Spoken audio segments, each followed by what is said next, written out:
Well, hello, everyone, and welcome to All About Economic Injury Disaster Loans. I hope you're here with lots of questions and thoughts on how you can best manage your EIDL loan, or if you're working with folks who have one, how you can assist them in the best possible way.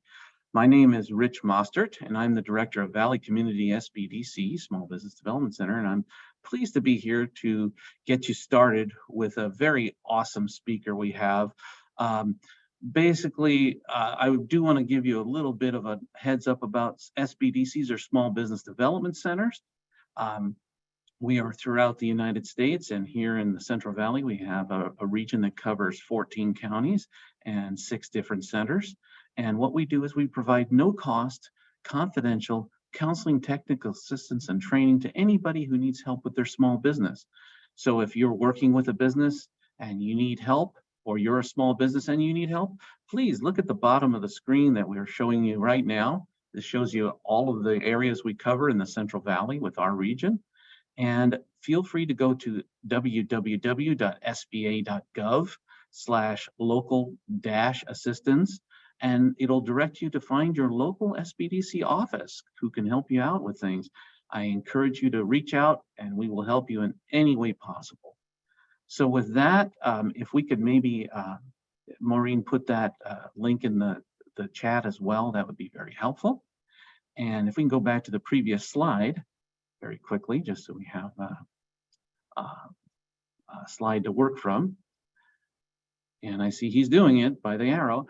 Again, it gives me a lot of pleasure to introduce somebody who is near and dear to me, both professionally and personally. Dawn Golik is the District Director of the Fresno District Office of the U.S. Small Business Administration. And she has been involved with small business, technical assistance, community service, and helping audiences with whatever needs they have for many, many years. I won't embarrass her by how long we've known each other, but she is actually just a wealth of knowledge about small business and technical assistance. And as the district director of the local SBA office, she is the one who keeps her eyes open and provides the services and support that help small businesses, start, grow, and succeed. She has a huge wealth of knowledge and a very talented staff.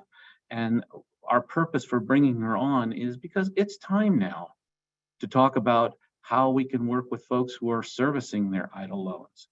So again, we have the best speaker in the entire country, as far as I'm concerned, to help present all about the EIDL loan program. So please welcome Dawn Golik.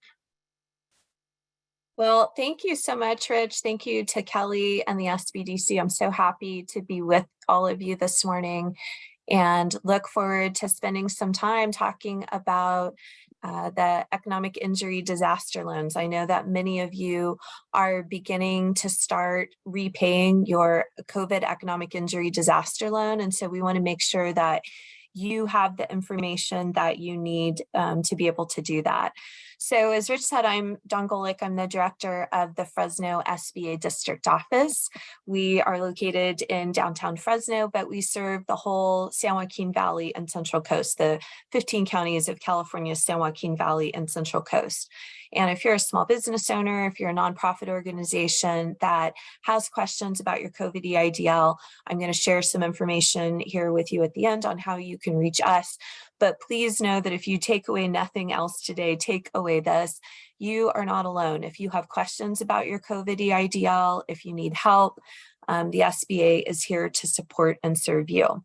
So I've got a lot of information to cover, but I do want to let you know we are going to have time at the end of the presentation today to take some questions. So if you have a question, please use the Q&A feature here in Zoom. You can drop that in, and we are going to do our best at the end of the presentation to get through as many of your questions as we can.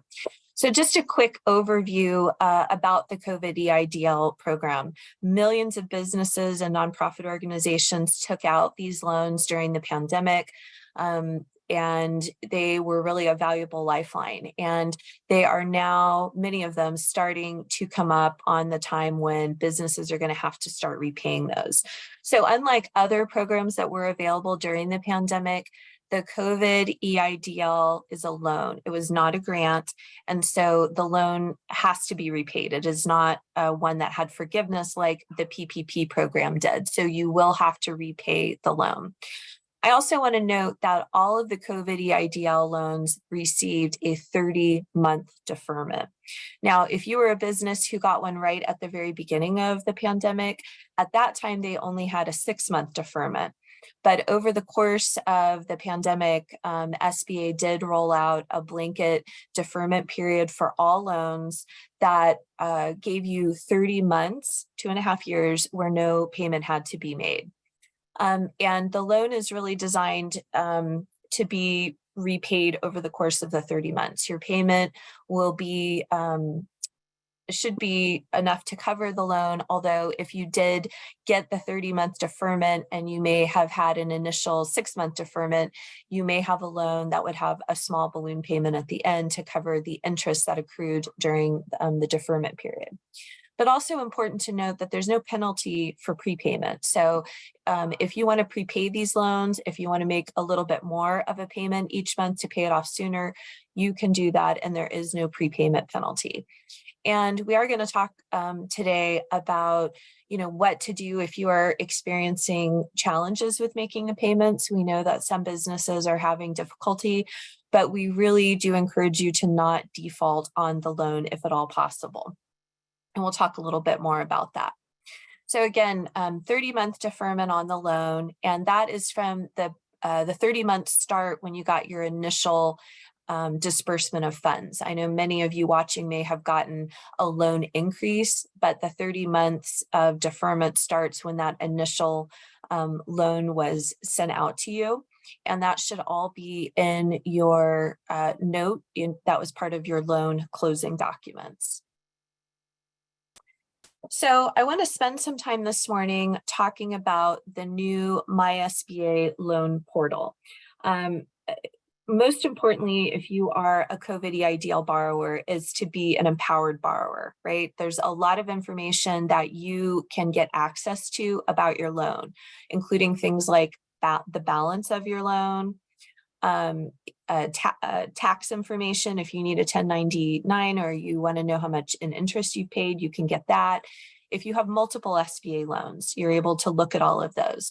And so the SBA has created the MYSBA Loan Portal, where you as a borrower can set up a dashboard.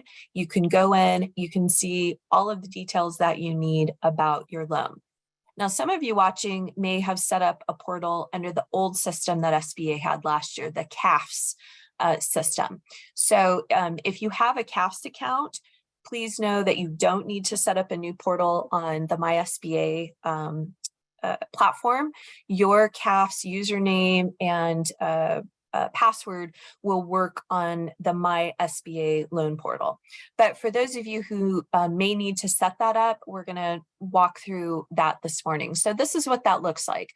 The MYSBA portal is a platform where you as a borrower can look at all SBA loans that you have. So if you've got other loans from the agency, you can see all of those. So not just the COVID EIDL, you can manage your loan there, and you can also even make payments. And so it allows you to check your loan balances, look at your payments, and this includes your 504 loans, microloans, 7A loans, COVID EIDL, and any other disaster loans that you may have. So again, if you did not set up a portal or a dashboard under the old platform, the CAFS platform, then you'll want to set up a new one on the MYSBA. And the website for that is lending.sba.gov. And we'll show that a couple of times here on the slides. Like anything else, I know sometimes calls that we get in our office from people who are having difficulty with getting onto the platform and viewing their information, it's a tech issue. So I know many of us are accustomed to doing things on our phone, but for the MYSBA Loan Portal, we would recommend that you use a computer to do that, not a phone. And then we would recommend that you use a compatible browser. So either Google Chrome or Microsoft Edge, a newer version on Windows, or for Mac, a newer version of Firefox. So if you're trying to get in on your phone, that may cause you some difficulty, and we would suggest that you do it on a computer instead. I want to talk briefly about some challenges that nonprofits may run into. So if you're a nonprofit organization, you may have gotten a COVID EIDL. And if your business is a nonprofit and the loan was not registered with a social security number, there is some additional steps that you're going to have to take to get a social security number associated with the loan before you can create an account on the MySBA platform. And SBA does have some instructions on our sba.gov webpage that will walk you through that. And then once you get an account set up on MySBA, you need to go in every 90 days to make sure that that stays active. Otherwise, they will be deactivated after 90 days. So let's look a little bit about what you need to do to set up this portal. So there's 3 steps to it. You're going to create it, you're going to authenticate it, and then you would then go in to access it. So to create an account, again, if you're an existing borrower who had already set up a CAFS or a Vet Cert account, if you were using the MySBA platform to do a veteran small business certification, you will already have a username and a password, and you should be able to just go right onto the MySBA platform, use your CAFS or Vet Cert username, use your password, and get in. So if you've already set up with CAFS, you don't need to set up a new account. If you did not set up under CAFS, then you will need to register for MySBA. So you're going to need to provide a name. You're going to also need to provide a loan number, and then you're going to set up your username. And we've got some screenshots here. And then again, you can just go on the MySBA Loan Portal, the lending.sba.gov, and click on Register for MySBA if you don't already have a CAFS or a Vet Cert account. And then you'll provide your loan number, you'll create your username, you'll create a password. And then like many other systems nowadays, you're going to have to provide some information, phone numbers, your email information, your addresses. And if you have multiple borrowers on an SBA loan, you're going to want to set this up using the primary borrower. If you recall, when you were applying for a COVID EIDL loan, you may have multiple borrowers, but you would have had a primary borrower. And so the information you'll want to use if you have a COVID EIDL where there was more than one borrowers is the social security number and information for the primary borrower, whoever that was when you applied. You will need your date of birth, again, the social security number, and your SBA loan number. Your SBA loan number will be on your, we saw that a few slides back, it will be on your promissory note that you would have signed. And if you don't know your loan number or you can't find your promissory note, I am going to show you some phone numbers that you can call where you can get that information. So once you get your personal information set up, you're going to set up a couple of security questions in case you do have access issues and need to reset your password. You're going to want to make sure that you have the write down the answers to these security questions and you have those available. And then at that point, you will complete your registration.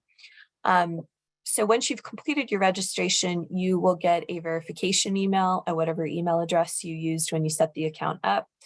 It will send you a link that you'll have to click, and then that will allow you to confirm the email address, which will take you to a confirmation page.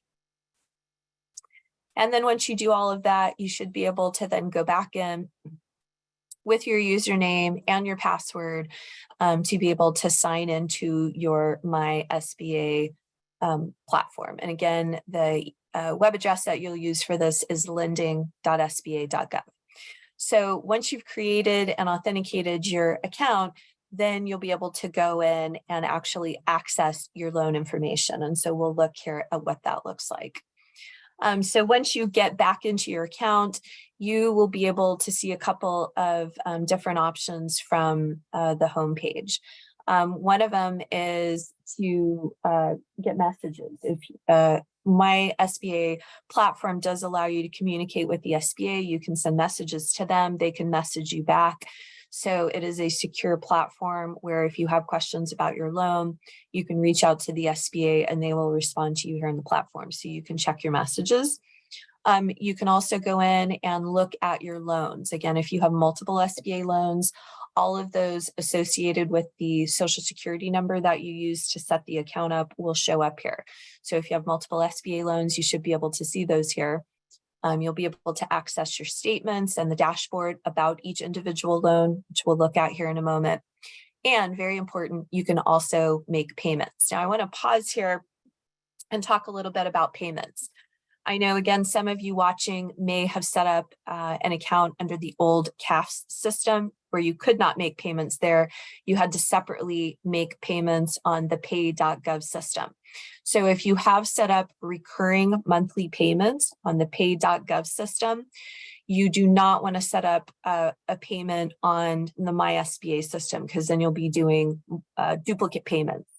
So you can, however, make one-time payments or set up payments here on the mysba.gov system, but it does not interface with the pay.gov system where you may also be making loan payments. So just be careful if you've already set up payments under the pay.gov system, you don't do that here under the MySBA account. So when you go on, if you want to look at your loans, you can click here as it's shown onto the loan accounts tab, and it will pull up all of your loans that you have available, and it'll pull up information on those.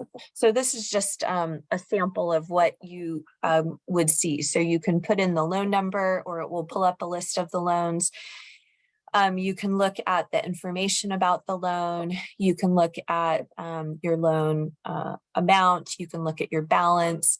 You can make a payment. You see here on the upper right-hand corner, if you want to make a payment, you can do that. Although again, if you've already set up automated payments on the pay.gov system, you don't want to duplicate that.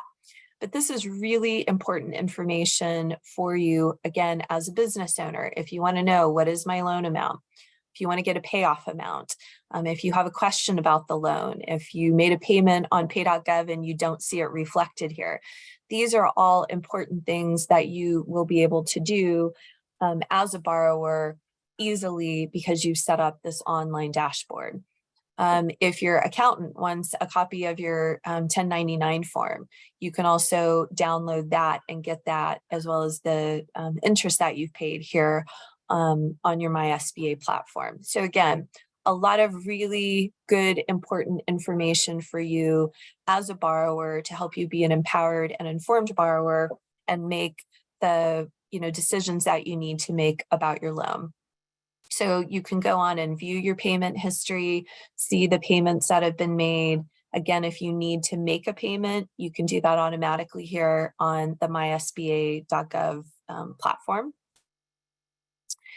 And if you have messages, if you are reaching out to the SBA and they're responding to you, you can go here on the messages tab and check any messages that SBA may have sent to you, or any messages in response to questions that you may have submitted. Now, I did mention a few moments ago, if you are a business or a nonprofit that's set up with a COVID loan with an EIN number instead of a Social Security number. I do want to touch on that briefly. So if you're a nonprofit, or if you used a EIN to set up the loan, or if there's not a Social Security number associated with that, you will need to make arrangements with the SBA to associate a Social Security number with that loan in order to set up the MySBA access. So you'll want to send an email to the disaster customer service at sba.gov on your organization or company's letterhead, which would include your loan number, the first and last name of the person that the loan will be associated to, and then the social security number of whoever will need to get access to the MYSBA system. And then you'll be able to set up an account here. So what if you have a loan and you need to make some changes on your loan? I know many businesses now have perhaps had a loan for 3 years, and they need to, make a change to the loan, or something is happening with the business.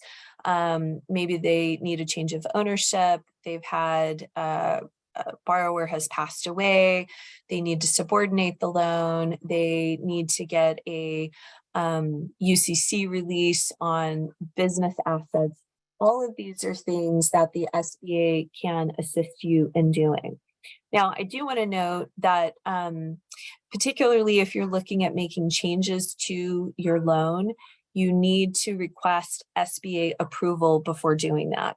Occasionally we will get a call from a business that said, hey, I sold my business and the new owner is not able to get access to information about the loan. And the question, of course, that we are going to ask is, did you request SBA approval before you did that? And unfortunately, a lot of the times the answer is no.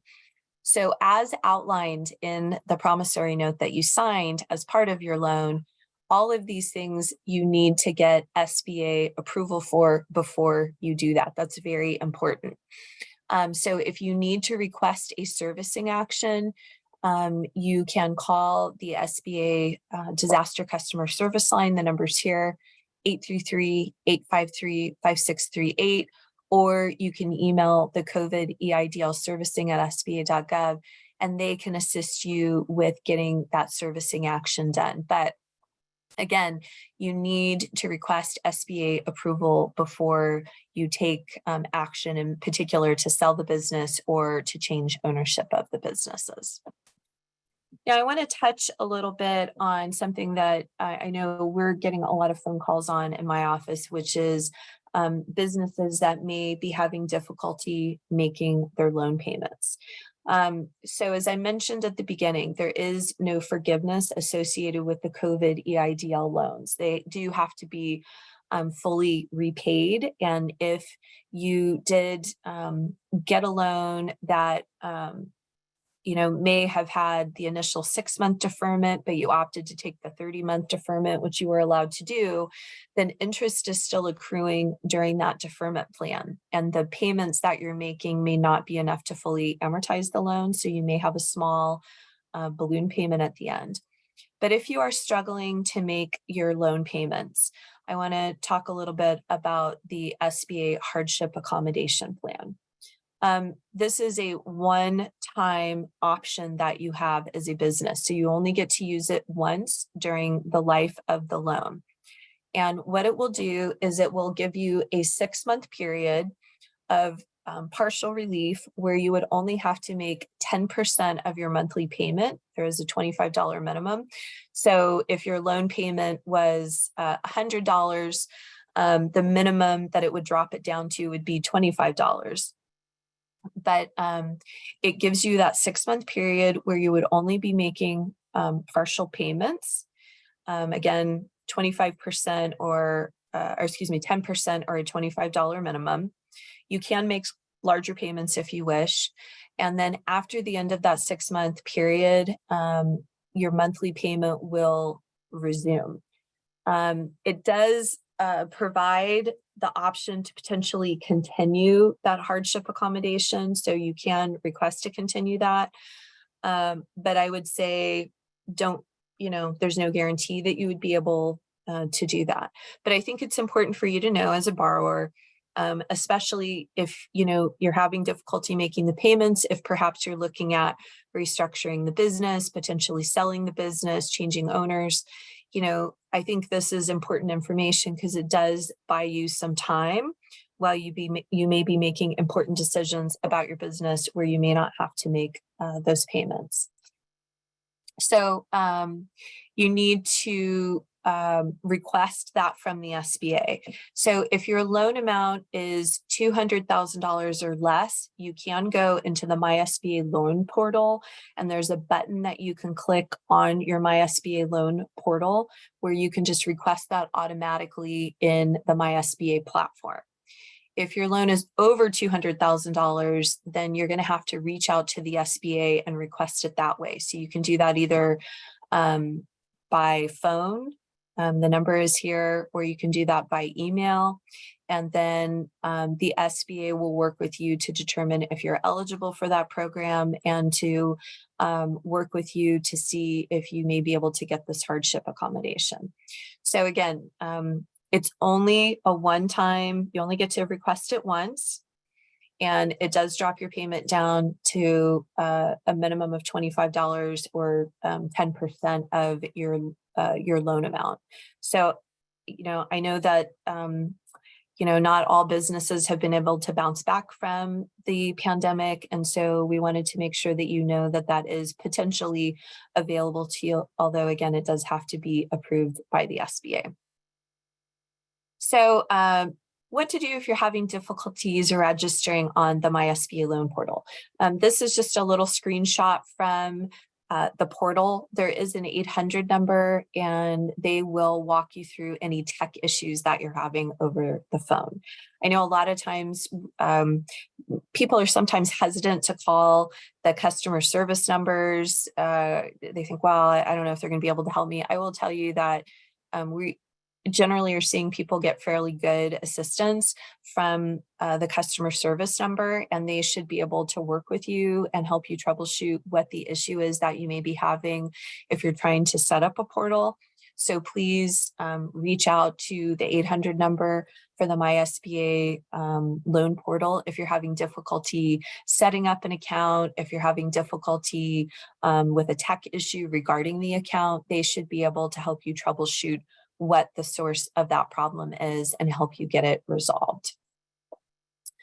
If you have other questions, either about your loan or again, you want to get some help with the servicing action, here are a couple of numbers, again, that you can contact. So the MYSBA Loan Portal Help Desk, the COVID EIDL Contact Center, which has been recently set up, that can provide you technical assistance if you have questions about your loans. And then the servicing centers. Now, SBA does have 2 servicing centers for the COVID EIDL loans. If you are in California, then your loan is being serviced from El Paso, and here is their phone number and the email address that you can use to reach out to them if you have questions or need assistance. I want to also touch briefly on identity theft. I know that we have been in touch with customers who have reached out to our office because they've said, wait, we're getting loan statements, but we never applied for a loan. And unfortunately, I think one of the worst parts of the pandemic was the fact that there were people who took an opportunity during a pandemic to prey on other people and to fraudulently apply for a loan. So if you are someone who is getting statements for a loan that you did not apply for, please reach out to my office. The email address here, fresno@sba.gov. I answer many of those emails, and we will provide you with the details of how you can file an identity theft complaint with the SBA. We take any allegations of fraud, waste, abuse, or mismanagement of SBA programs very, very seriously. And we will work with you and help you get your identity theft complaint filed with the SBA. And that will disassociate you from that loan. But if you, in particular, if you have an elderly neighbor or parent or somebody we're seeing, unfortunately, a lot of the folks that this happened to were elderly or seniors, which I think is just appalling. And please reach out to us if you know of any situation like that. And we do take that very seriously. And we want to know about that. And we want to help those consumers if they have been a victim of identity theft. I also want to mention we have wonderful resource partners. Certainly the SBDC, who hosted this event today, is one. But as I mentioned at the top of this presentation, if you have questions, if you need help, you are not alone. So if you've got questions about your COVID EIDL, if you're having difficulty paying and you want to look at things that you might be able to do to restructure your business or pivot to help make the business more profitable or help free up cash flow so that you can make these loan payments, these are all things that all of the SBA's resource partners, the Small Business Development Centers, SCORE, the Women's Business Centers, the Veterans Business Outreach Centers, and our Community Navigator organizations can help with. So you can go on the SBA.gov webpage. At the top of the page is a local assistance tab. You can click on that, put in your zip code, and be connected with the resource partner organization nearest you that can provide free assistance to you if you need in-person one-on-one help to work through not only issues you may be having with your COVID EIDL repayment, but operating your business, growing your business, or even starting up a new business. These are all things that these organizations can help you with. So we're going to take a few minutes and do some questions, go through a few questions and answers. I do want to hit a couple of frequently asked questions before we do that. So again, will the COVID EIDL loans be forgiven? Again, no. The PPP loans, which was another type of SBA assistance during the pandemic, those could be forgiven, but the COVID EIDL loans have to be fully repaid. If you need to close your business or sell the business or bring in a new owner, any of those things, please reach out to the SBA before you do that. If you do have a COVID EIDL loan and you may have recently been affected by the floods and the storms that happened earlier this year, please know that you can absolutely have multiple loans, multiple disaster loans. So if you had a COVID EIDL, you still can apply for a second disaster loan if you are affected by another disaster, but each of those is a separate standalone loan. They're not combined or consolidated in any way. And so they would show as individual loans on the MYSBA.gov platform. And again, if you're not able to make your payments, please know that that hardship program is available to you. If you ever need to reach out to the Fresno SBA district office, again, we serve the 15 counties of California's San Joaquin Valley and Central Coast. We have bilingual Spanish staff and bilingual Korean staff that can assist you. Here's our number, 559-487-5791, or you can email us, fresno@sba.gov. All of us answer those phone calls, answer those emails. So we do try and be very accessible and available to you if you have questions or if you need help, either with anything that we talked about on the presentation today or something else related to small businesses. Please, let us know what we can do to help you. And then lastly, we always like to know how we are doing. So here's a QR code that you can scan. If you've got any comments or feedback for the Fresno district office on what we're doing. So with that, I am going to stop sharing my screen, Rich. I think you may have some questions that you want to pull out of the Q&A. Again, if you've got questions, let's drop those in there. And I know we've got some time left and we'll do the best we can to answer as many of those as possible. Awesome. And before we get to the questions, I do have one more point just to add on to what Dawn was saying, because everything was great and it gives very good clarity on everything. But please, please, please, yes, everyone is entitled, if they have an existing economic injury disaster loan, to apply for more of a weather-related disaster loan. And we experience those a lot in my service area with flooding and all these other different things. But the critical issue is that it has to be something that the borrower can service the overall debt.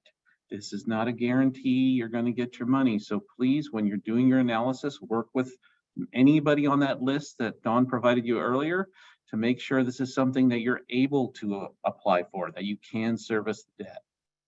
Because we've had a few clients come in and say, yes, I need this, but there's no way they can make the payments. And Yeah, that's that's a great not point, Rich. Thank you. a fiscally responsible thing to do. So we do have one question right off the bat Sure. from Lourdes, and it mentions one of my clients has paid over $10,000 towards his EIDL, and it's only gone down $1,000. Does the payment go to interest first? I think you might have already answered that. Yeah, so yes, so there may be some accrued interest that's paying down, but again, please Lourdes, have your client go in and set up their MYSBA portal, and you can absolutely see where those payments are going to. If for some reason there are payments, there's an issue, the payments are not being properly applied, they would be able to see that too. So I would say that help your client set up their MYSBA portal. They'll be able to go in, they can see exactly where the payments are going to, and if it's interest or principal that's being paid down. And again, if for some reason the payments are not properly being applied, that is very important information that they'll want to know. Awesome. And the next question is something that I believe Maureen can answer best, but it just says, hey, how can I get a copy of this recording? Maureen, jump in if you have the answer better than I do, but I believe this workshop is recording and it will be available on demand. So we will go ahead and have that set up for you, and you can go to any SBDC and look at our on-demand webinars and access this workshop probably within a week or so after the event. I will not guarantee it'll be done immediately, but we'll get it done right away.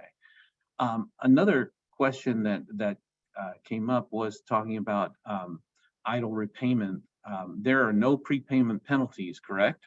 That is correct. No prepayment penalties. So if you want to pay the loan down sooner than the 30-year term that the loan is set up for, you can absolutely do that. I would also note that if you want to pay off the loan, if you want to get a payoff amount, you can also do that in your MYSBA platform.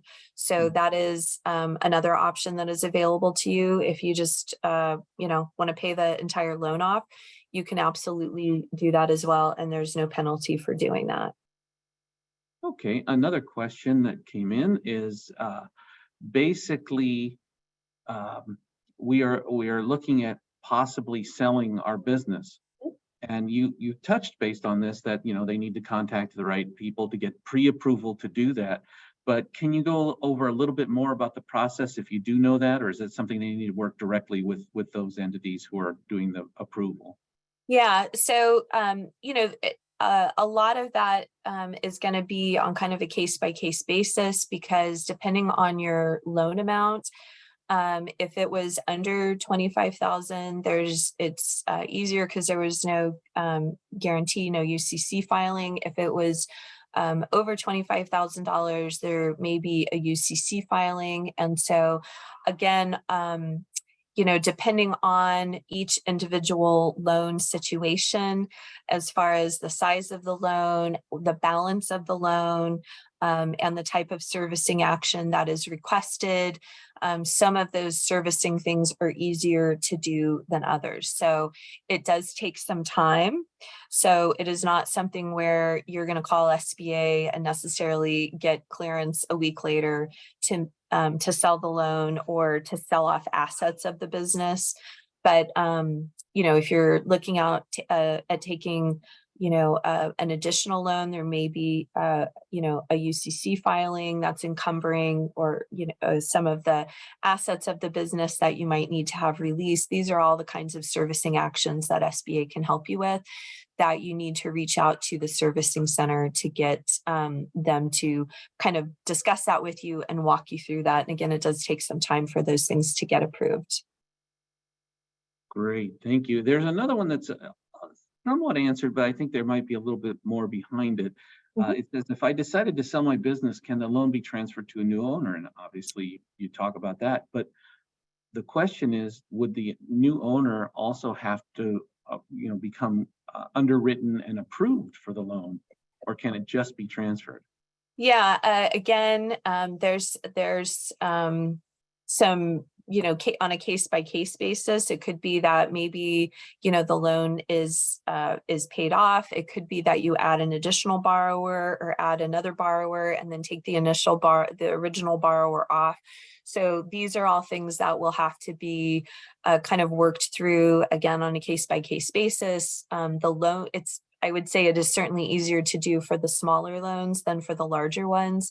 And you'll need to reach out to the SBA for them to kind of walk you through that, explain, what would be required in your individual situation, depending on the details of the loan, and then for them to help you execute that. Okay, well, that looks like we have all of our questions answered. Are there any other last minute questions you'd like to get answered before we let Dawn go on to the 1,000 things she has to do? I wanted to add a couple, just a few other things, Rich, here in our closing minutes while we're waiting to see if there's any other questions. One is, I know that,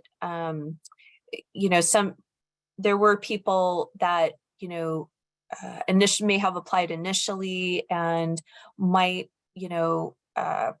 want to look at increasing their loan. And I think it's just important to say that as of last year, there was no more funding available under the COVID EIDL. So for businesses that had applied and maybe hadn't gotten an answer on their application, or those that had requested a loan increase and still haven't heard, there's no more new loans that are being made under COVID EIDL, and also there's no loan increases. So really at this point it is just loan payments and then any servicing of additional loans. We do occasionally get questions from people that say, well, I applied and I still haven't heard anything. And unfortunately, if you any loan approvals or loan increases would have been done last year. So if you did not hear back from SBA, there's no chance of those moving forward now at this point, because all of the COVID EIDL funding has been fully obligated.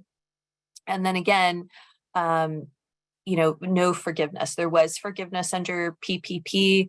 I will say we do still occasionally get a PPP question. So I would just state that if you are a business owner that got PPP, you should have applied for PPP forgiveness.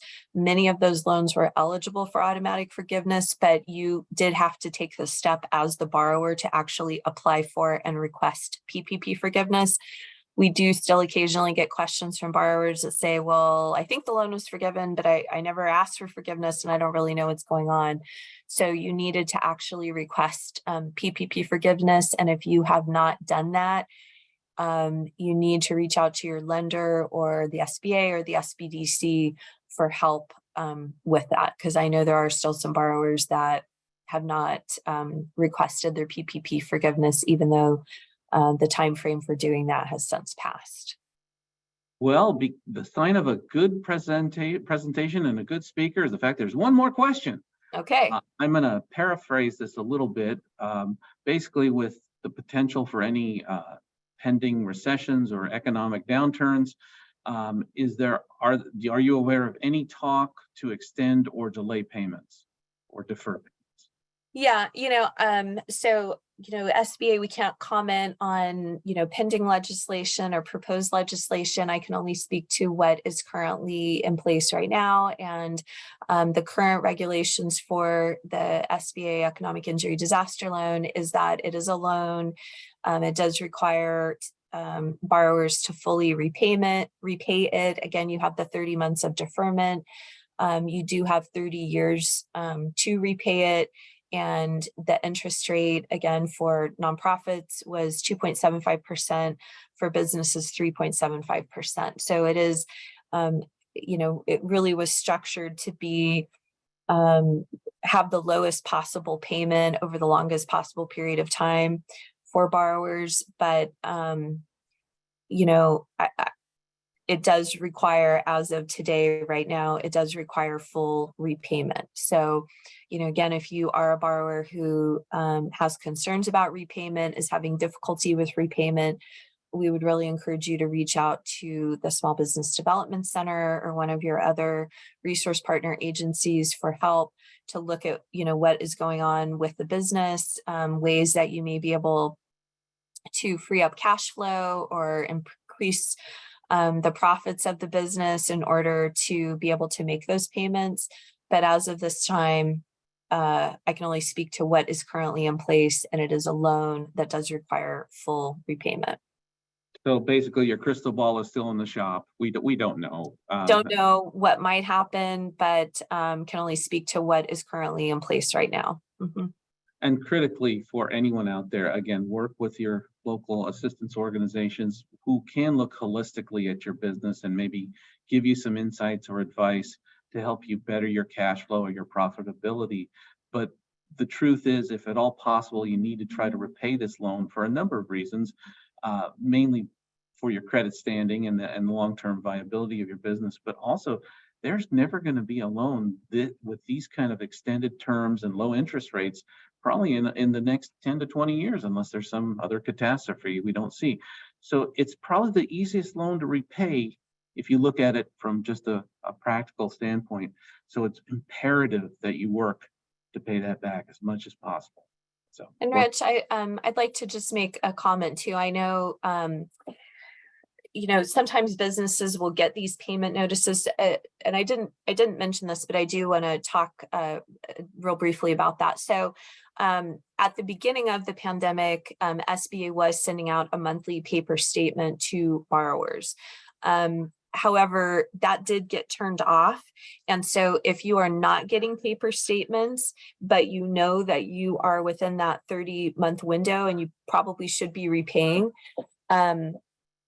particularly if you've moved or if you've relocated or you've changed your mailing address, you may not be getting the paper statement. So I would definitely encourage you, if you have not already done it, either use your CAFS login to go onto the MySBA platform or set up an account on the MySBA platform so that you can go in and see when your payment is due. Because when you get to the 90 days and the loan has not been paid, when you miss 90 days of basically when you've missed the third payment, what the SBA may potentially do is refer your loan to Department of Treasury. And unfortunately, what could happen at that point is not only have you missed 3 months of payment, but at that point, you may potentially get a notice that says you need to pay the entire amount, not the 3 months of payments that have been missed, but the entire loan amount.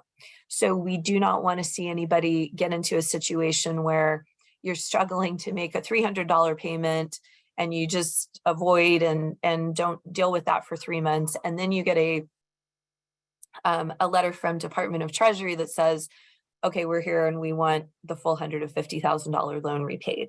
So if you're not sure when your loan payment is due, you should absolutely set up an account on mysba.gov.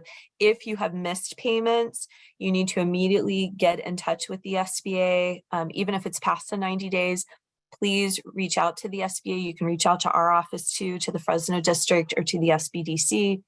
Let's get you caught up, because what I don't want to have happen is that any businesses get referred to Department of Treasury, because there's some potentially significant and unfavorable outcomes that can happen if you have your loan go into default, and we don't want to see any businesses get in that situation. So I know it can feel scary and stressful and overwhelming, and the temptation might be just to not deal with it. But we do not want you to be referred to Department of Treasury because you haven't made your loan payments. So you do have, again, the hardship plan if you're having trouble making the payments. But if you're not sure if your loan is due, or if you think it might be due, but you're not getting paper statements, please get a handle on that as soon as you can, because we are definitely getting calls from businesses that they didn't know their loan was due in January. It's now July. they haven't made payments, and then they get a notice from Department of Treasury that the entire loan amount, not just the missed payments, the entire loan amount is due. So, you know, if you've missed 1 or 2 payments, you can get caught up. You can make an online payment on the pay.gov system. You can make an online payment on the MYSBA platform, but please don't let that go to 90 days and beyond with no payments. Try and do everything you can to get caught up, and then look at the options available to you, either through the hardship plan or working with one of your resource partner agencies. Very good point. Again, please do not rely on folks to notify you. Take charge of this now. It's part of your business management strategy, and we're all here to help you through that process whenever you need us. And with that, we don't have any more questions, Dawn. So I will turn it over to Kelly or Maureen to just wrap us up.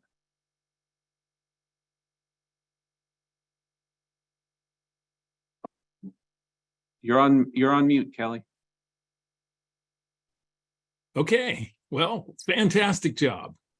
Excellent information. We will have a recording of this that's going to be available if anybody wants to see that down the road. But I'd like to thank Don Golik of the U.S. Small Business Administration, Fresno District, and Rich Mostert, my counterpart up at Clovis College and the Valley Community SBDC. Great job, both of you. And if there's nothing else, I think we're going to wrap this thing up and have a great day, everyone. So thanks again. Have a good week, everybody.